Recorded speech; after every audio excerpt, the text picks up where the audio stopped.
Today we are going to be covering social life in ancient Greece, focusing mainly on the beliefs on death and burial rituals. We are going to go in detail on the family practices, the tombs, the journey to the afterlife, and then the afterlife itself. Their ideas, however, changed after 1100 BC when they began to bury the dead in individual graves versus the tombs. It is important to be knowledgeable about ancient Greece so that we can better understand Oedipus that we are currently reading. Okay, so the first thing we're going to talk about are their beliefs in death. One of the main ideas of death is that it is to be embraced, not feared. Everyone believed that there was only one place to go after all, which was Hades. The people weren't afraid because they thought death would only be among them if it were fate. Greeks lived with little control over their own lives because they lived according to the 12 Olympian gods. The moment of death was called the Psyche. When death finally did occur, their understanding was that the body and soul would become separated during exhalation. This is a puff of air, or the last breath of the soul leaving the body. So the next topic is the family practices. The relatives are the ones who did most of the burial ritual. They were to wear black for 40 days because it's believed that it took 40 days to reach the afterlife. So the women played a major role and were the vital key in the death rituals. They are the ones who stood by the tombs, and they mourned way more than the men did. The men were the ones who waited and greeted the guests. At the burial ceremony, the family would cover the body with locks of their hair. This was to symbolize keeping the family bond alive, and also it was a piece of themselves to give to their deceased loved one.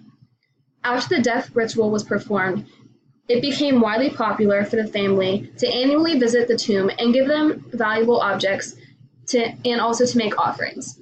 This tradition is still relevant today because we still visit our family's graves and we still put things like flowers and like crosses and different things on their graves.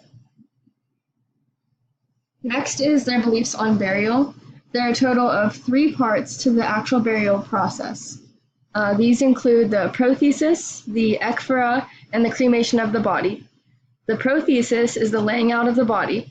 During this, the relatives would come to mourn and pay their respects. The next step is the ekphora, which took place during the hour of dawn. This was the funeral itself.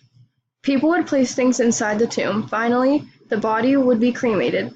Before the cremation takes place, the body is washed and anointed with oil and dressed and placed on a high bed for honor. And lastly, a golden coin would be placed in their mouth, specifically under their tongue, or else the body's soul wouldn't make it across the river to the underworld. Next is the tombs.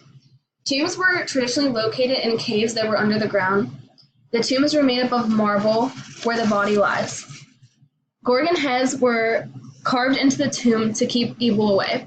A gorgon is a 3-women creature with snake hair and frightening face. So if you were thinking of Medusa, yes, Medusa is actually one of these 3 women.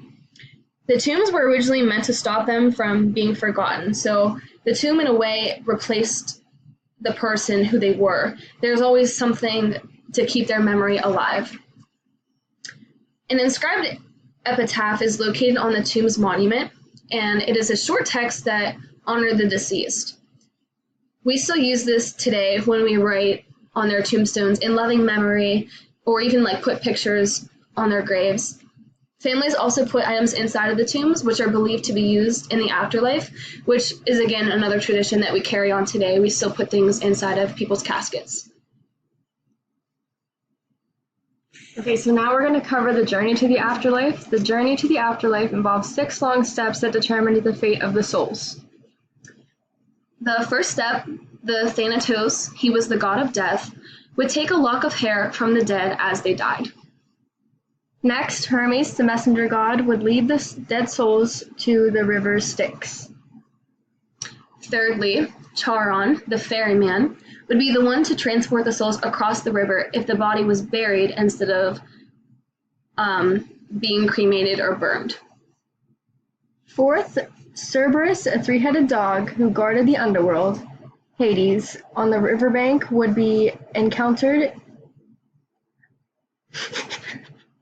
He was to stop souls from returning to their body in the land of the living. After the souls cross the river, the soul is taken to the asphodel fields, where all the memories of the past were erased. Then 3 judges would decide where the soul would go, which would be discussed on the next slide. To wrap up this slide, we have provided a video at the bottom of this slide to further explain what we mean.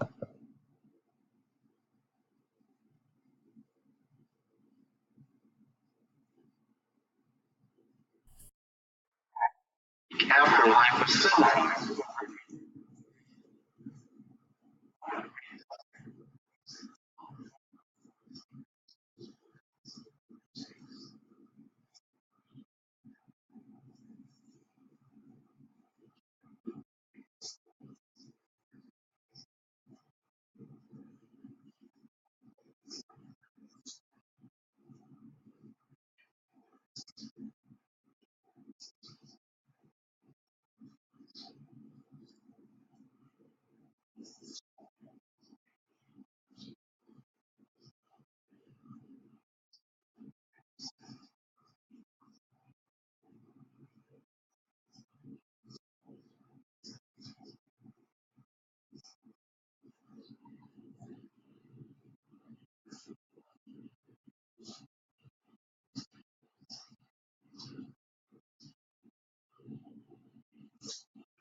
Once the souls arrived to the afterlife, Hades, it was pretty much dark and dreary no matter where you went. Hades is the god of Hades, which I'm sure is not obvious enough. The judges of the souls would choose between 3 different places based on how the soul lived its life. If a good life was lived, the soul would be sent to Elysium and enjoy a comfortable and pleasuring sunny afterlife. And if they were wicked, their souls were sent to a giant pit, Tartarus. And if they were forgotten, then their soul would roam through the land of Hades alone. Thank you for watching, and I hope you have a better understanding of the rituals and death burials in ancient Greece.